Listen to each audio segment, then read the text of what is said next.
If you don't stay down and you never quit, come on over here and sit on the far end of the bench.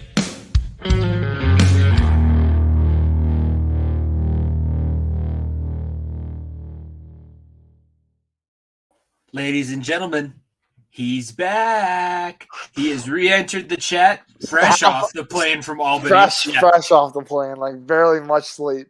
I only had time to shower and shave, and that's about it. Well, at least we're coming. You're getting yourself ready. The Benchwarmers missed you last week. I don't know if you. I know you were busy, so you probably didn't tune into Domini's nonsense, especially when we decided to go kind of a later start than we normally do. But it was a lot of fun. Hopefully everybody enjoyed last week's episode, and now that you're back, they don't have to worry anymore. We are going to get actual basketball talk instead of two guys just making shit up on the fly. But I think that's what the beauty of this podcast is, that anybody at any time can be talking about anything. I forced Dom to talk basketball and hockey last week, something he hasn't done on this show. He filled in admirably. And now you're back here. Episode 141, Far End of the Bench at FEOTV Pod, presented by the Variety Sports Network. There you go. She's on one. I'm just going to let you know. I'm probably going to have to filter some of these out, but she's on one. We're glad to have you back, Niko. I missed you for sure. I miss the boys too. It's nice to sleep in my own bed. I'll tell you what. Yeah, it's very. I mean, I haven't slept in my own bed, but it's nice to at least lay down and take a nap in my own bed. I'll tell you what. But yeah, like I said, it was gone for a week and a half. Obviously, we'll talk about training camp and everything, because training camp is also a bitch for the people working it too. It's not fun for me either, although there are fun parts to it. So, but yeah, it's great to be back, and I missed a lot. Like I said, I have missed a lot. So. Well, we did our best to try and keep everybody up to date. I actually sat down. We've watched games 1 and 2 of the NBA Finals from start to finish in my household. Watched it more than I did, unfortunately. So I'm proud of you. It's Thursday. I was out in Gunnison. I was out of town last weekend with Raleigh, and we were having a good time, kind of keeping up with everything. They won, but then I came back in. I watched game 2, trying to see what it was going to be. Overall, I'm not necessarily too upset with certain things about that game last night. It's very clear that I don't necessarily think that, like we said, we made the joke that it's scripted. I don't think that it's scripted, but you could definitely see the NBA doesn't want this to be 4 games and out. They want to get as much out of the series as they can. It's a very tightly contested series, which is the finals. That's what you expect. You don't expect cakewalks. You don't expect 4-game sweeps when you get to the finals, unless you're playing on your PS4. And for those of you who are doing that, put it in rest mode. Let's come back to reality. Let's hold on to things here. But overall, I thought last night, a couple comebacks from the Nuggets, lapses where you wouldn't necessarily like lapses, but they had themselves in it right up until the very end. If that shot goes in, we're talking about overtime, and then who knows?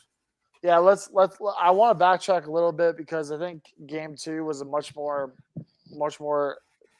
adjusted game off of game 1. So I think it's important to talk about game 1 first. And first things first, I wasn't surprised at all with how game 1 finished at all. I mean, I expected a double-digit win, especially when that previous series went to 7. They had a 2 days rest, and they came into Denver.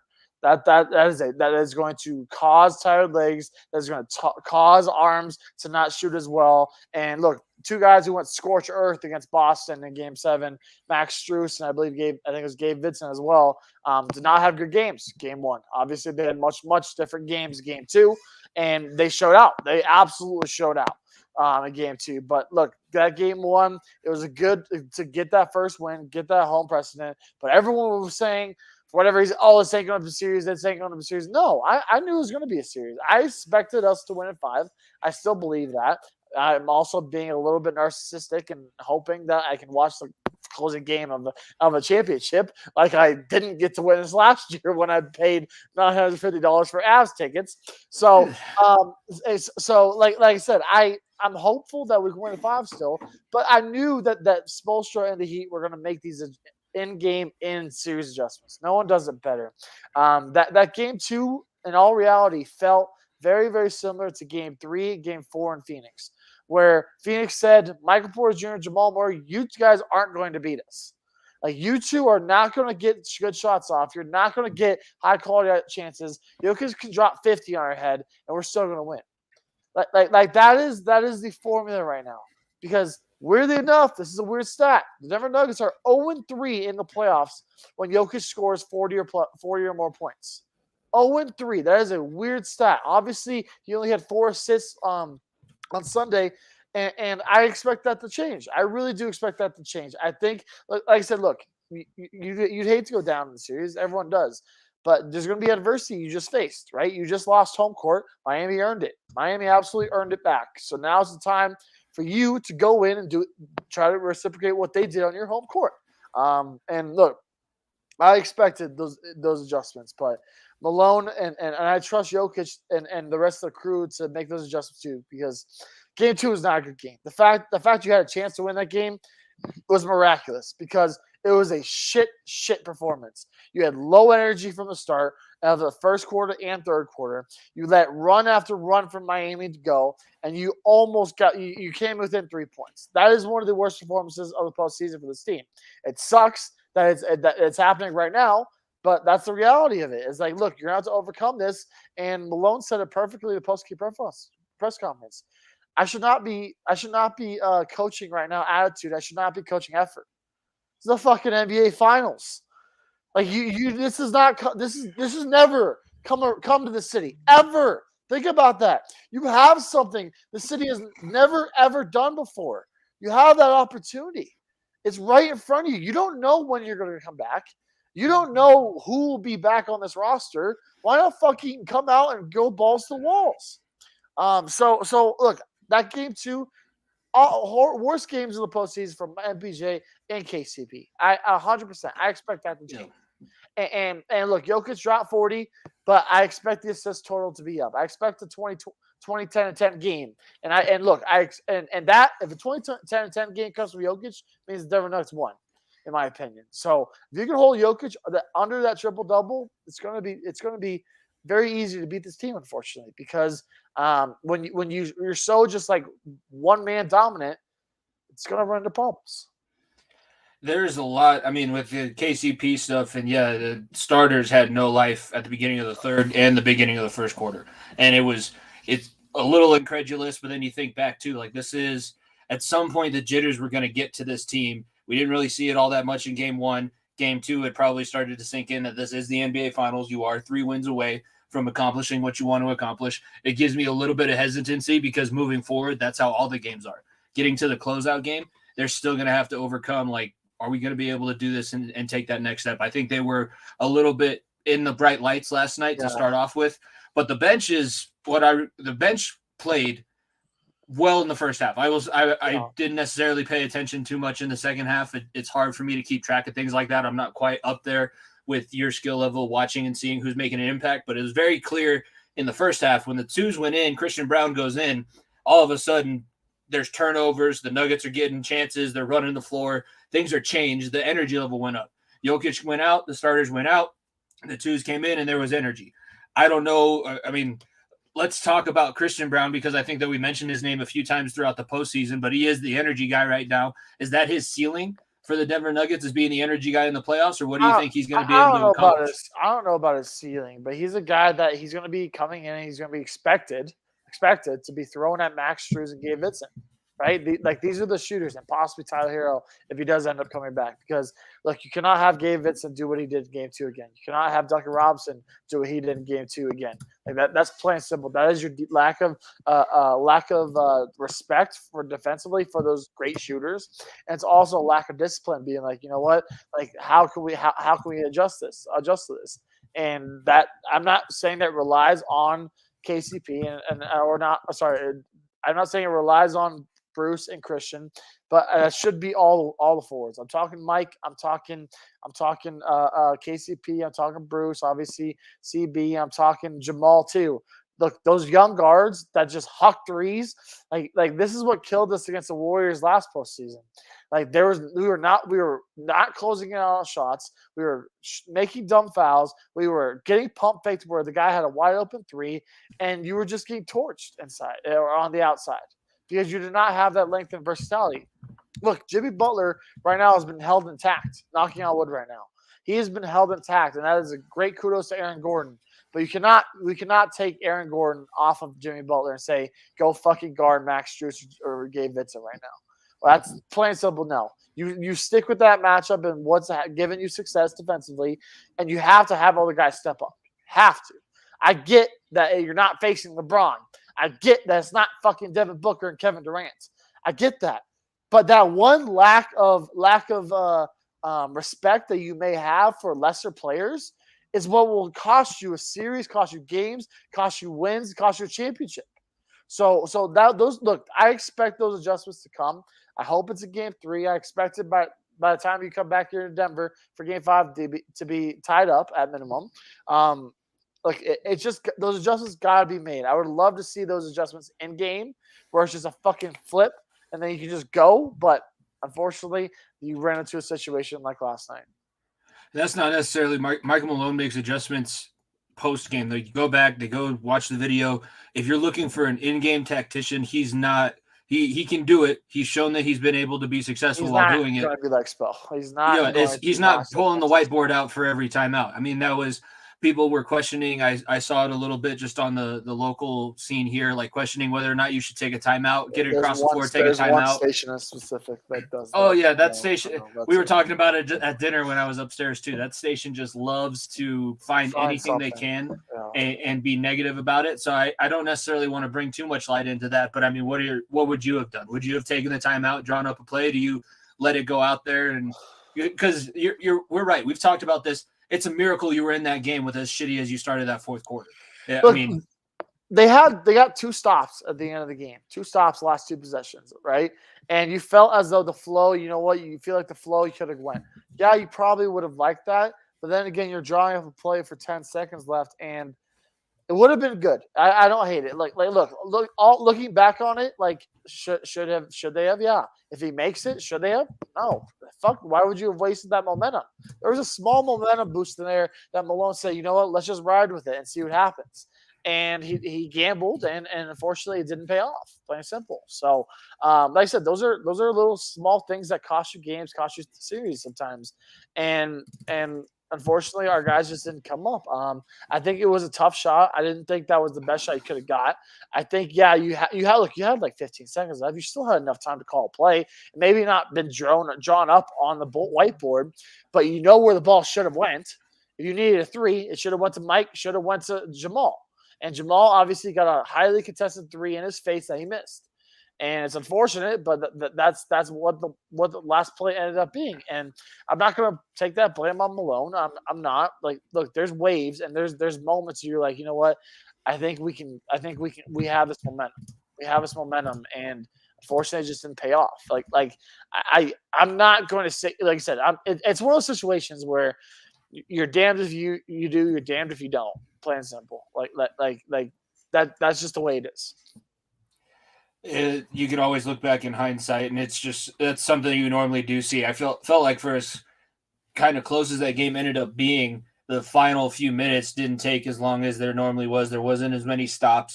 The big difference, too, being the foul totals from game 1 to game 2. The Heat barely took any free throws. They scored 16 points. They had KCP foul out, which was weird, by the way, because I was talking so much about how you said it, too, his veteran presence. He knows what to do in those situations.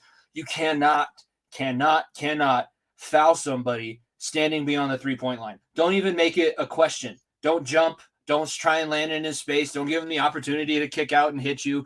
Like, you killed the team because you're giving up 3 free throws at a time, possibly 4-point plays if they're still able to make the crazy shot. And then you foul yourself out of the game when you've been one of the more consistent let's go guys. He's running up and down the floor. He's getting back in the spots that he should be. Did they have a few changes where he didn't go the right way? Sure. But he was in the thing, and taking yourself out like that, it's a veteran, a player that should have known better than what ended up happening. It was weird to see.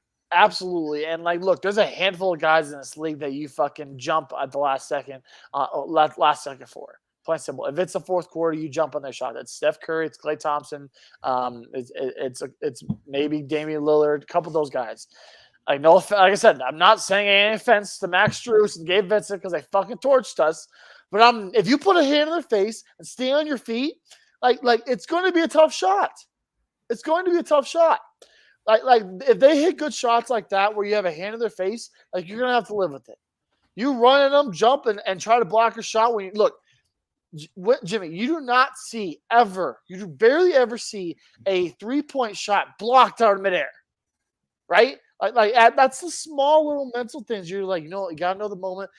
Look, it was late in the shot clock. You have a chance to get within one possession at that time because you weren't until the last possession of the game and within one possession.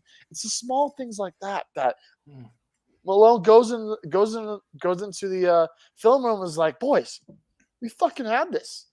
Like we had our opportunities. You had your opportunities. Like you absolutely did. You just had mental errors and we're not mentally ready for this magnitude of a game. This team listened to the media for the first time all season. They heard the hype. They heard all Nuggets in 4, Nuggets in 5. And for whatever reason they took with that and said, you know what? I guess the series is over. No, it is far, far, far, far from over. And look, this team has to adjust. They do have to adjust, and in her infinite wisdom, that's exactly, my dad and I get a little fired up when we were watching the game last night. That's exactly what Mama Plato said. It's probably the best thing for them to lose right now because they started to, you could tell by the way they started the game. They felt everything that they've heard over the last 2 days. Oh, this is going to be this is going to be that. Thank God it's not the Celtics.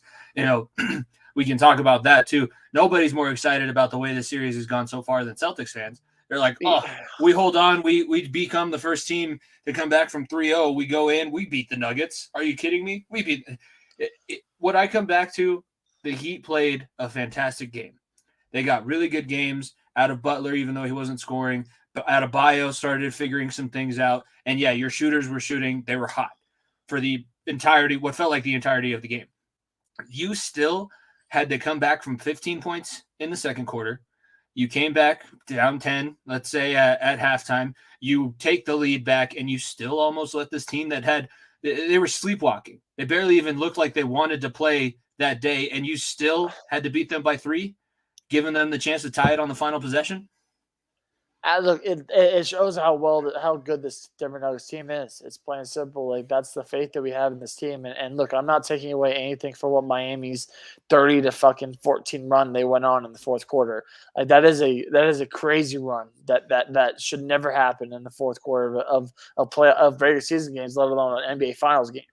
Having a guy come off the bench and go on a 10-0 run himself was frustrating. It's very frustrating, right? It's very, very frustrating. And that's the small adjustments that this team needs to make, right?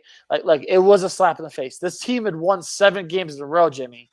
The last game they lost before last night was game 4 in Phoenix. Yeah. The game I was at. Like that is crazy. Think about that. The last time this team had lost before last night was game 4 against Phoenix. That's 7 games in a row. That is a crazy stretch.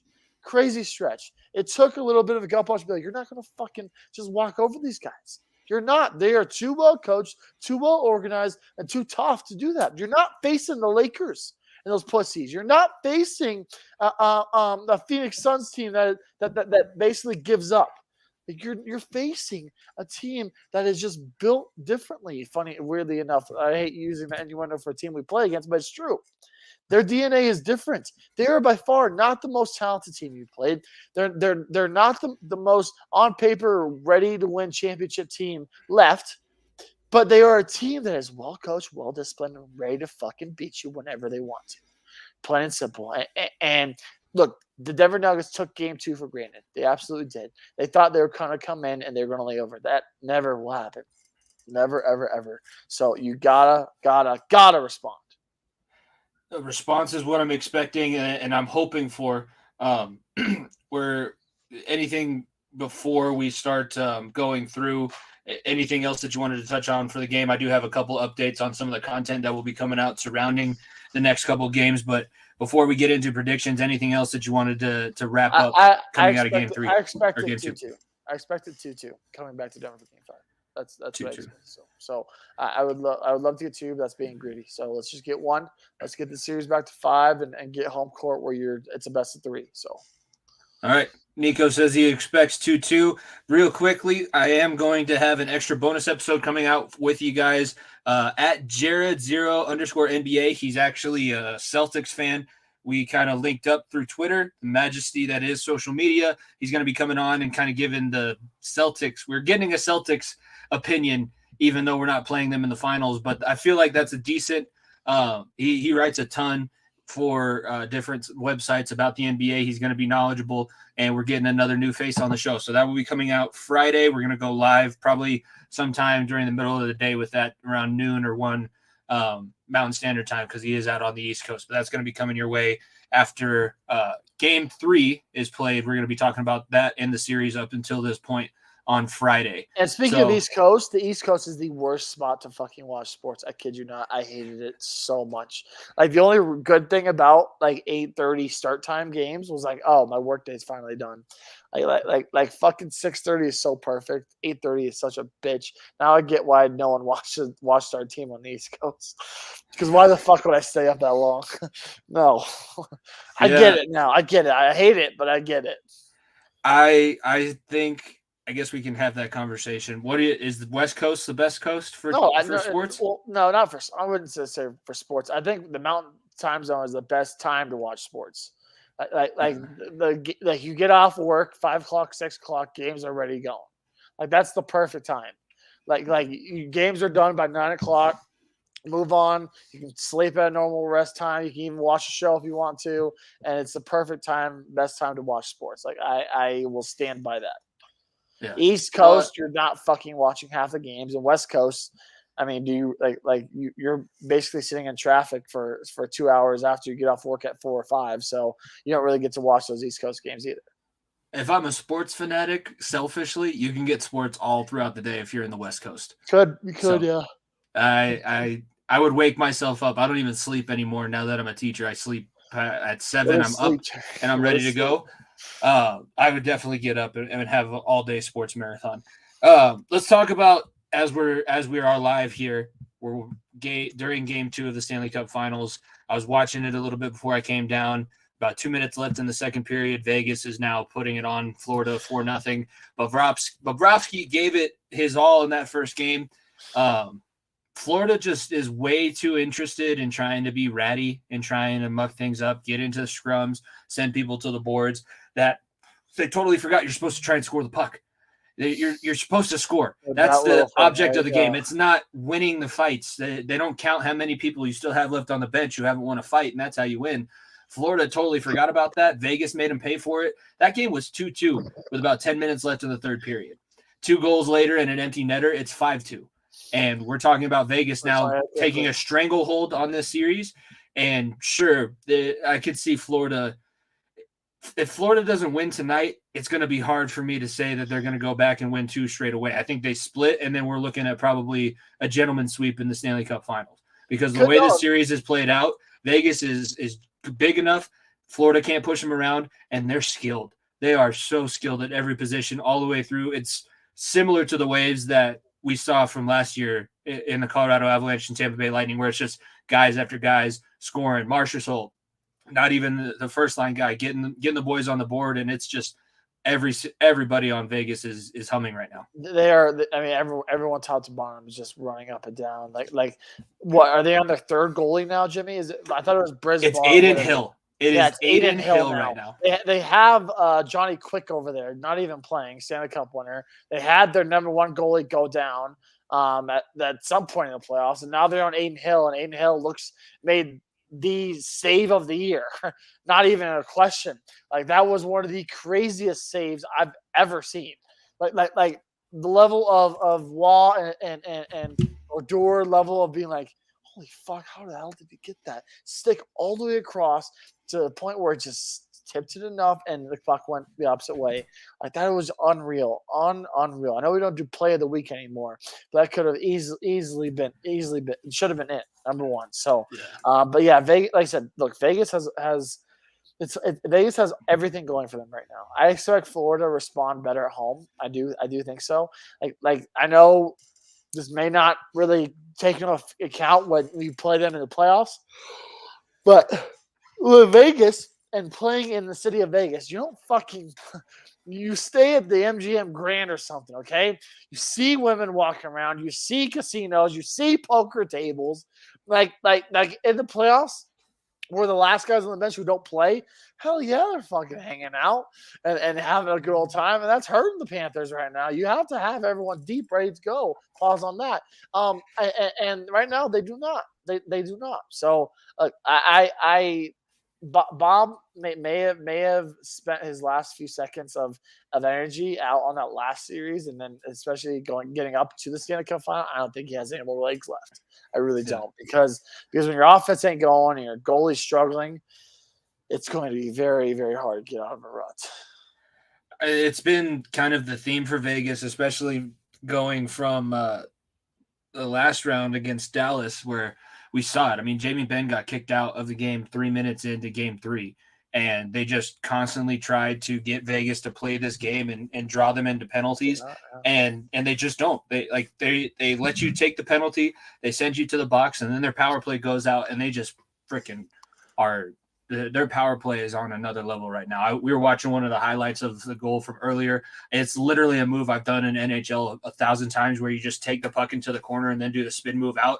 It doesn't work in real life. It's never supposed to. But Jonathan Marchessault just gets the puck out of the corner and all of a sudden snipes it on the opposite side of the goaltender, and you just have no idea what happened. We didn't get predictions with you. Dom and I predicted. I think he predicted Vegas in 6. I predicted Florida, I think, in 6 as well. What are your feelings on where the series is going to go from here? Obviously, it's already started, so it's not necessarily a prediction, but what are you thinking for the rest of the series? Vegas, in my opinion, it's going to be over in 5. Vegas will finish in 5, and they'll move on, or not move on. They'll hoist it. I think they'll win on home ice. I think Vegas will be the party of the century down there, and people lose their minds. So, I don't think after what they did game 2, I think Florida is not ready. I don't think they're ready. Like I said, they are physically beat up, and Vegas right now just seems like the fresher team and the much stronger team. For the series, I may have picked Florida because of how much momentum they got going on. But right now, I think it's hard pressed to think that Vegas will lose this series and anything, or that they'll win this series and anything less than 6. Like I think 6 will be the max. I'm thinking, I'm kind of along the same lines. I did pick Florida. One thing that I was trying to say to myself, I'm trying to talk myself into somehow being okay if the Vegas Golden Knights do win a Stanley Cup. If it's one of the guys that they got in their initial expansion draft that either wins the Conn Smythe or scores the cup winning goal, then I'll be okay with it. Because for some reason, I like it better when the guys that have been there and have gone through this shit in the heartbreak, like Jonathan Marchessault, Chandler Stevenson, Couturier, McNabb, Whitecloud, those are all guys that were there in 2018 when Ovi beat them in Stanley Cup final. They've tasted the loss. If they're one of the guys that puts it through and gets them over the top, then sure. But if it's Alec Martinez or if it's Alex Pietrangelo or, God forbid, Jack Eichel, and they score the cup-clinching goal, I'm going to lose my ever-loving mind, because you can't buy championships, damn it. You just can't. It's not ethical. Vegas is proving it, Jimmy, unfortunately, right now. Vegas is very, very much proving it. So just throw money at it. That's Vegas's solution to every problem. What is this, their 5th year or 4th year in existence? Oh, 6 years. Jeez, I'm way 6th off. year. They've been to the playoffs 4 out of the 6 and been to the final 2 out of the 6 now. More relevant than Toronto Maple Leafs and the Montreal Canadiens and Boston Bruins in that span. How many more? And the Blackhawks. All original 6 teams? Hold on. Yeah. Bruins, Canadians, Leafs, Blackhawks. Who else? Who am I missing? Rangers, yeah. Yeah, the Rangers and the last team. Fuck, I don't know. Was it? Yeah, somewhere else in Canada. Calgary. No? Calgary. I don't think it's maybe. Calgary. I don't know. Either way, if you're listening north of the border, you're fucked. Yeah, more relevant than you. Plain simple. If you're an original 6 team. We won a cup last year, so that's my D. So I don't give a fuck. So we're relevant. You folks are not. You lost to an expansion team. Congratulations. Within 6 years of its existence. So congrats. Yeah, you got to take the victories where you can. And Vegas right now is all about taking victories where they can get them. They're gonna be enjoying some John Morant victories too. Is all I'm gonna say. I don't need to speak further on that, but let's just say that. Here's the question though for Vegas: do you take care of it? You could take care of it in 4 and still have a hell of a party out in Lauderdale. It's not like I know that you'd rather win at home, and especially when you're Vegas and you just get to go out onto the Strip. You can have a pretty fun time in Miami. You could miss the team playing. You can have just as good of a time. I'm wondering now if that's what they're gonna do. I don't know. I think walking up and down the Strip right after winning the Stanley Cup with it up in the air would be fucking sick. So I don't know, but I mean, look, taking the Stanley. It's also a 2-0 series, and here we are talking about the parade already for Vegas. Because Florida just has shown nothing from like the last 10 minutes of the third period of game one into this whole entire game. They didn't come out firing. They were leading shots. They scored first in game one, and they didn't even get close to scoring before Vegas had a power play goal. And to be fair, I think we beat Tampa Bay last year with like 3-2 game one, and then we won like 7-0 game two. So like and look, we went 6.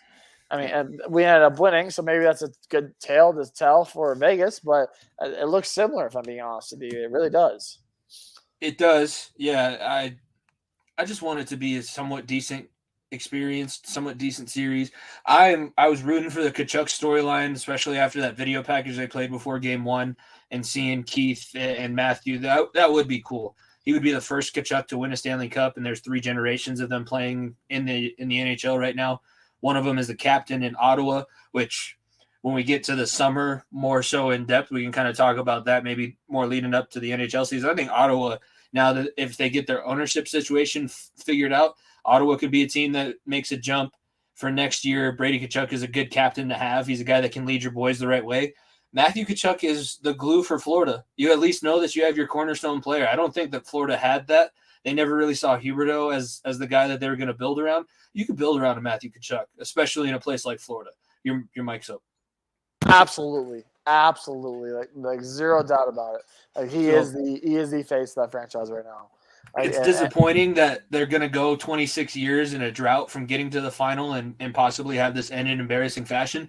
But the brightest thing that I could tell you right now is that it's probably not going to take another 26 years to get back if you build the right way around the players that you should build. And look, Bob's contract will be off the books, I think, this summer or next summer. You have Spencer It's finally Knight. soon, yeah. Yeah, Spencer Knight, I think, will be very, very good for them. Like I know, like I keep talking about him, but he's another Team USA guy that I think will step in and be the guy for them for a lot of years once he's ready. And like I said, you have young pieces around them. Maybe it might be time to move on from Ekblad. There's some bad contracts on that team that will be off the books here in the next 2 years. So dump those, get some younger guys, and go from there, and you'll be right back in this thing. Yeah, I mean, it couldn't have happened in a better situation because they're an 8 seed. This was gravy, more than anybody expected, being able to win the first series when you're going up against the Big Bad Bruins, who are the best regular season team in NHL history. You beat them after staving off elimination. You come back, you kick the shit out of the Toronto Maple Leafs. Absolutely work them up and down, and Carolina had nothing for you. You beat Carolina so bad, their head coach came out and said a 4-0 series record is not a sweep. It's not a sweep, Niko. It's not a sweep. You lose 4 games. I know everybody says bring out the brooms. No, we're going to win game 5. We'll see you guys in the parking lot for game 5, eh? That's not a sweep. The only thing it's not a sweep. The season's not over yet, I guess. They can pack their lockers back up. Yeah, it's a little interesting. Rod Brindamore, I love the guy, but he's struggling. Carolina's lost their last 12 Eastern Conference Finals games. They are 0-12 in their last 12. 14. Look, it's funny. 3 of the 4 teams that were in the conference finals, I know we were going to talk about this, 3 of the 4 teams in the conference finals were all teams that were made in the last 30 years. Florida, Vegas, obviously. I think Dallas, technically. Florida as well. Dallas, technically. Like it's all. It's great. For new blood. Yeah, new blood. I think it's great. Not and Toronto versus Montreal, or it's not the NBA playoffs for 8 years there, where it was the same 2 teams back to back. Look, this is the third. It's a brand new Stanley Cup matchup than we had last year, and obviously going back the last couple of years.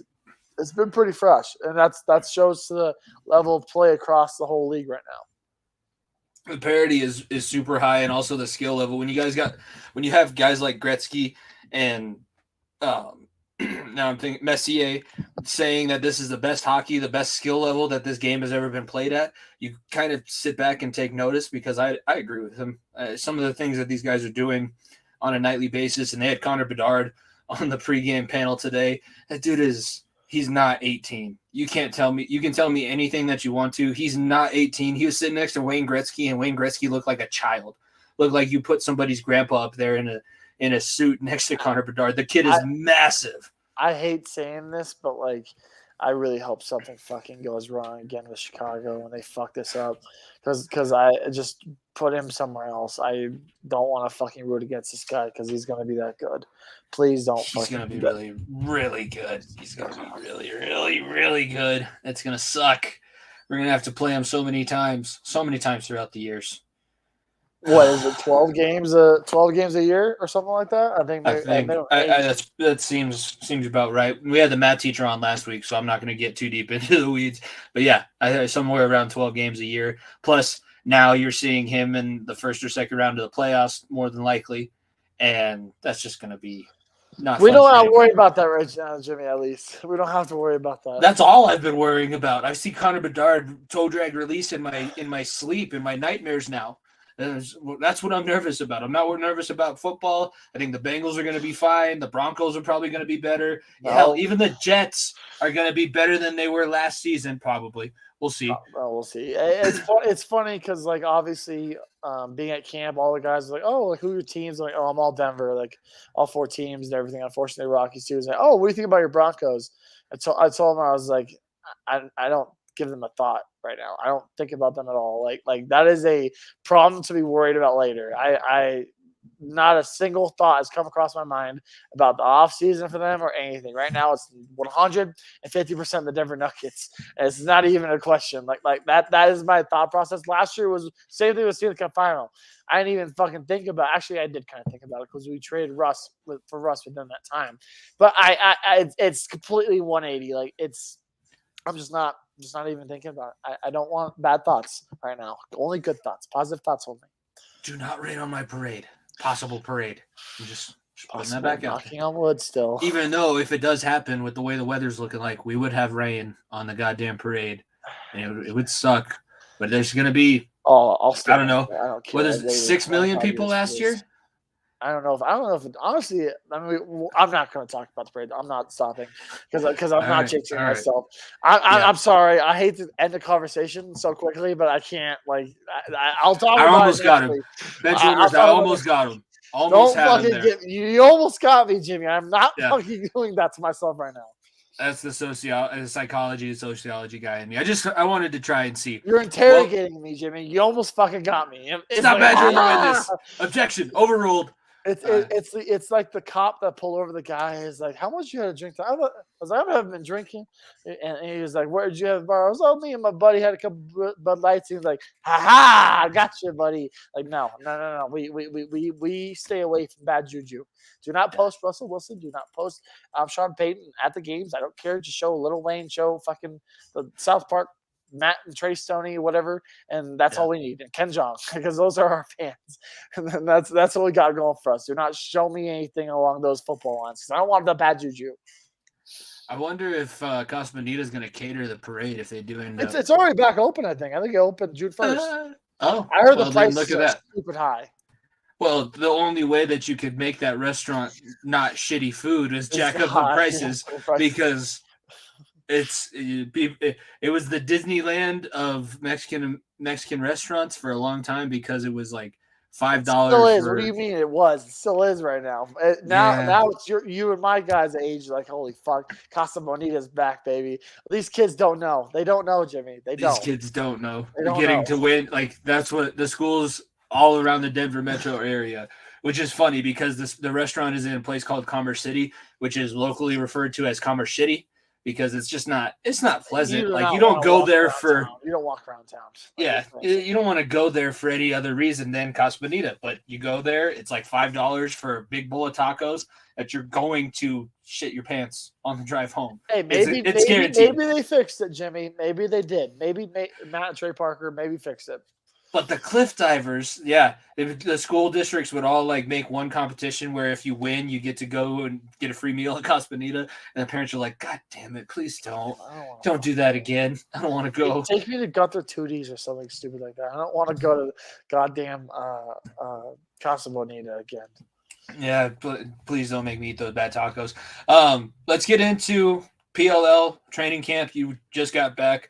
We're gonna let you. We're Do gonna you end the not show see here. the sleep deprivation in my eyes right now? We're, Like yawning, and we're like gonna yawning every other 5 minutes. we're gonna get the show wrapped up here soon, but I do want to. We're gonna give the proper debut to your acting / modeling career. You'll talk a little bit about the PLL league, the season that we have coming up, and what training camp was like since you were just out in Albany. But for those of you who might have missed it because you don't follow at FEOTB Pod, this is what you would have seen going on our thread. See if you recognize any familiar features here.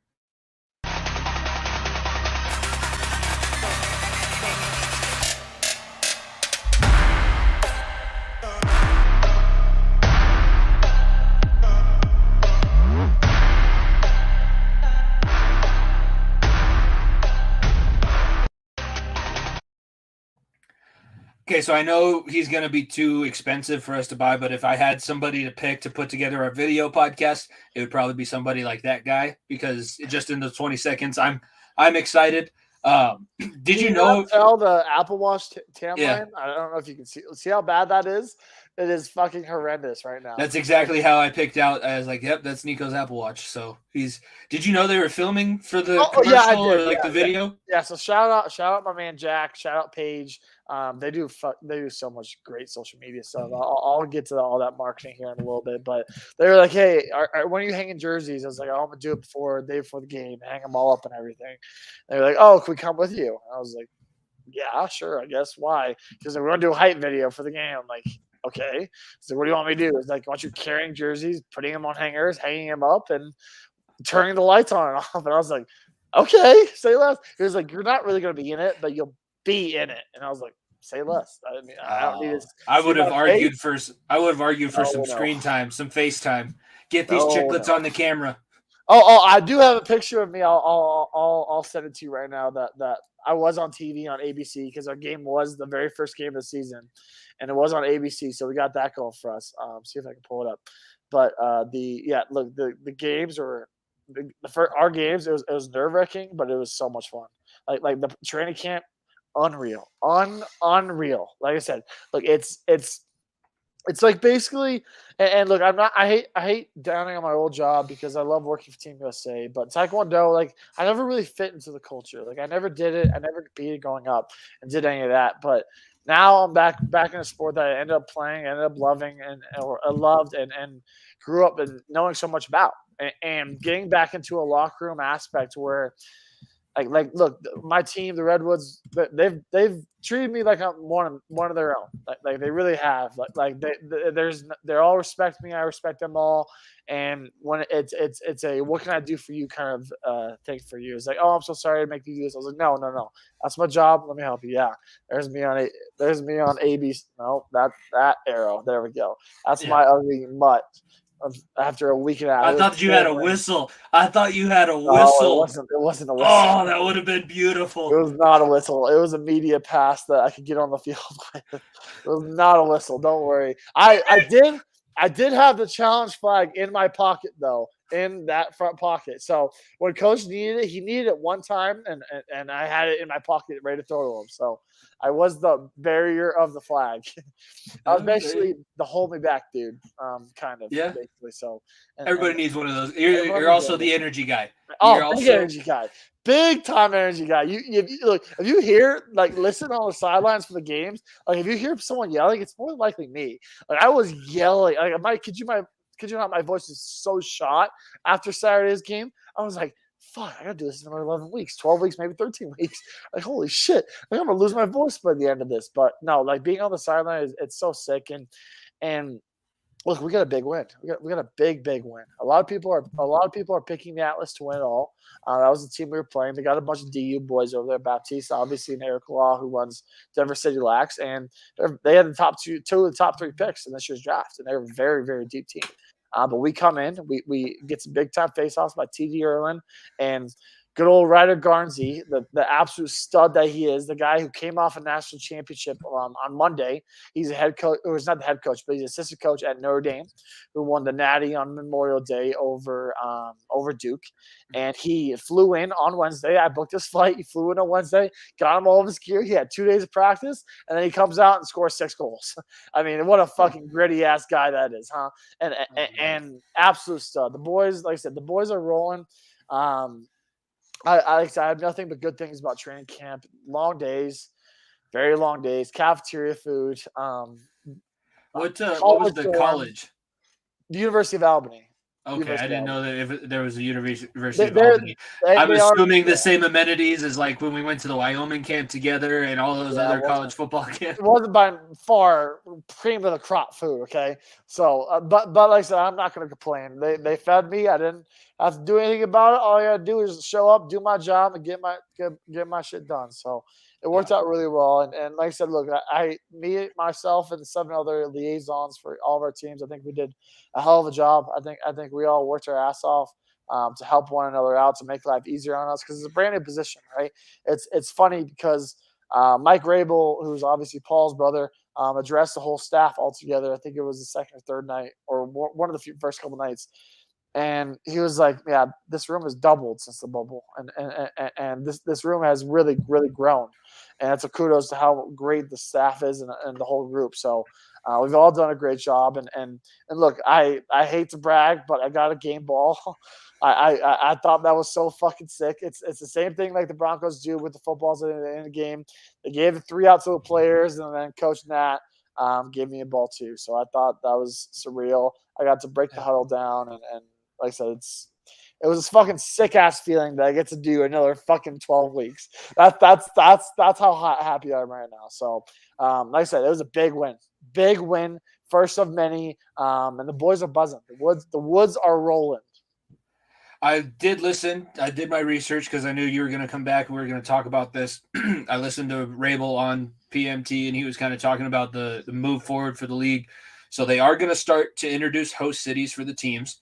Yep, that's the interesting on last Thursday, 2 Thursdays ago. Yeah, it's been recent. The interesting thing about that, though, is that they're not going to go away from this touring schedule because, and I've heard them explain it a few times, when you have the host cities and you have a team based in that city, you basically have to be pretty 100% certain that you're going to sell out X number of home games in that stadium. You're going to have to get people coming from around the other parts of the league to watch their team. You're going to have a big enough fan base there. With this touring system, you get a lot of exposure, and you only have to book flights and get logistics for one location. So instead of like you if the Woods were playing the Water Dogs, say based out of California, you're finding flights to Los Angeles while somebody else is finding flights somewhere else. You guys can kind of work together a little bit more. You go to the host event. Everyone knows that's going to be packed for however many days the games that are going to be there. We had 12 to 15,000 over this past week. And it can rotate too. Like depending on when your team plays in the weekend, you might go for your team's game, then you're out in the concourse doing whatever beer garden thing that they have set up, or vice versa. Like the model that they have, I'm going to say this, and I watched the documentary. I'm very, I'm trying to take some of those things into this show and some of the jobs and tasks that I've tried to pick up. They have done this thing, the expansion. The PLL is not dummies, for lack of a better phrasing. There's a reason why the other league has been bought out that used to be for professional lacrosse, and this is going to be the model for, like, these guys have an actual avenue to be pro athletes, be paid and exposed like true pro athletes, and that's something that lacrosse fans 10 years ago could not have said. Like think about this. Like I think this is crazy to think about, right? How many sports, Jimmy, can you watch every single game on the worldwide leader of sports? Not many. Not many. Football, you can watch football, basketball, hockey, and UFC, and lacrosse. Yeah. Baseball is on Apple TV. It's not even on ESPN. Except obviously the Sunday night games or whatever. Hockey games obviously have their specialty games, but you can watch basically every game on a hockey pass, whatever. NBA, same exact thing. NFL, obviously they have the premier shows as well. Like it is surpassed so many levels of expectations, and for me, like I cannot say enough words of how great the marketing is, how great the team is, and what they've built so far. Like this touring model is perfect because everyone, when you come to a weekend, you see every single best player in the world. Plain and simple. Like no dissing at the indoor lacrosse league and everything, but it's one game. It's one game. It's a 60-minute game, and then you go home after, and you're like, okay, great. This weekend, when you come to a PLL weekend, I hate marketing for myself because I basically am right now. When you come to a PLL weekend, you're going to watch the best players in the world, and you're going to be there from probably fucking 10 a.m. to like 4 in the afternoon. And weirdly enough, like that is what these families and this lax culture is. Like I kid you not, Jimmy. I had a couple thousand kids yelling at me for lacrosse balls and sticks and asking for my autograph. And I was like, dude, you don't want my autograph. He's like, you work for the team. You're a coach. I'm like, I'm not a coach. Don't tell me. Don't call You me have coach. a whistle. For whatever reason, you have a whistle. I was like, dude, you do not want me to sign that. And some of the kids were nice. Like I got to a point where I was like, I joked with some of the kids. I was like, I'm only going to give balls to Redwoods guys or Redwoods jerseys, stuff like that. And I was like, you say please, and I'll think about it. They say, please, please, please. I'm like, now you want us not only say please. It's funny. It really, really is funny. And like I said, we'll be in Charlotte this upcoming weekend. I leave Thursday, so a quick turnaround. Leave back Thursday to the East Coast. Yeah, fuck me, right? So I am excited to get rolling. We have another big game this week, I believe, against the Water Dogs too. So who are also undefeated, by the way. Well, what? Also undefeated, by the way. The Water Dogs. I mean, it is one game, and I'm just saying, defending champs, we're undefeated. We look good. We haven't even started shooting. I would not necessarily say good. You have 6 guys that aren't playing currently. I didn't watch. I'll watch this weekend, but I didn't watch. You won in overtime. 3 of the what was it? 2 of the 4 games went to overtime, and the other one was ours, which was a 1-goal game, and one was a 3-goal game. So, I mean, it was a great weekend. It is. Take it from somebody. I never watched a high school lacrosse game. I think I've watched maybe clips of other types of lacrosse. I sat down and watched a PLL game during COVID, like during the pandemic lockdown, and it was. Once you get used to it, once you kind of get a feel, you texted me it. I've said it a few times. It's hockey with feet, and instead of sticks and a puck, you have it's a mixture of hockey, soccer, and basketball all put together. That really is. And it's physical. These guys are physical. There's fighting that can take place. Like I was cleaning bloodstains off jerseys, Jimmy. I was cleaning bloodstains off jerseys. That's because you guys swing that stick like you're a 1950s British policeman. Because you don't have a gun, you just have your baton. You're like, fuck it. This is what I'm gonna do. Hit him in the knees. It works. If you watch that playback from Ryder, I think it was the 2nd goal of the game. He literally got hit by 6 guys, rolled around twice, realized he had the ball in the stick, and still threw it in the back of net and scored. Look, this is some of the most athletic people in the world, and they call it the fastest game on 2 feet. And I don't doubt it because of how fast these guys move up and down the field. It is very, very high quality. And to add on to the marketing aspect too, like walking around as someone who works for the PLL and during my off time and just watching the game a little bit, every single person there has a fucking piece of merchandise, like everything, like these logos, these brands, like it is attracted so well, and obviously with the city model that's coming, and who knows what Denver get, because Denver's probably is one of the options, and more than likely we'll have a team here, so we'll see, but and I really, really just cannot commend enough to our media team, our marketing team, Paul, Mike, and the rest of the group. All I'll say, though, is unfortunately, like only one team will end up with rings at the end of the year, and it'll probably be my team. So it's all right, though. It's okay. The Water Dogs are still waiting on their rings from last year. So they'll get their rings about the same time somebody else will get the new rings. I'm not going to say that it's the Redwoods. I'd like to see back-to-back season, if I'm being 100% honest. Do you know when you're going to be in Denver? Because I'm going to be out at that event. We are August 12th.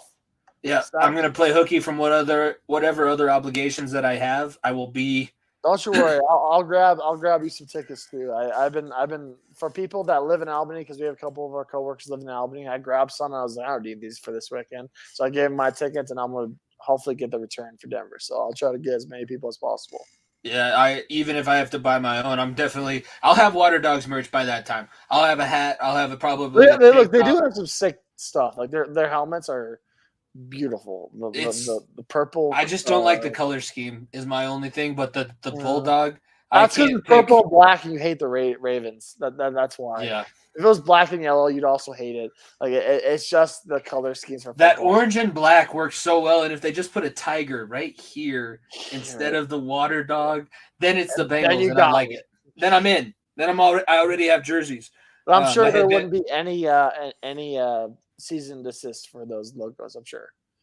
Well, yeah. I mean, Mike Brown is the now that Dan Snyder's no longer an owner, he is the cheapest owner in all of sports. So. We have that going for us. You definitely get a cease and desist letter at that point. I'm surprised we don't have some of the merch that we put out because it's pretty easy to tell what teams we support. Yeah. Go check it out, bonfire.com/variety-sports-network. Check out the shirts that we put out.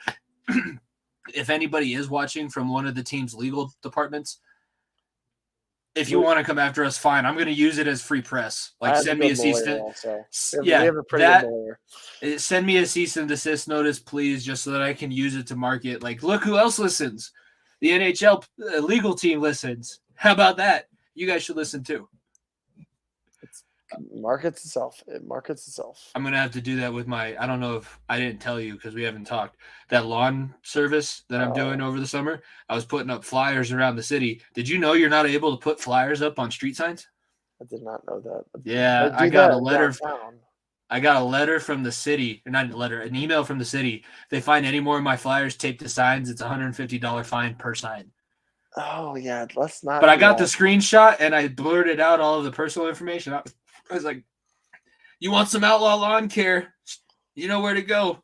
If you're in the Denver metro area and would like me to take care of mowing your lawn for you, you should reach out at FEOTB Pod, at Pilato Jimmy on Instagram, those kinds of things.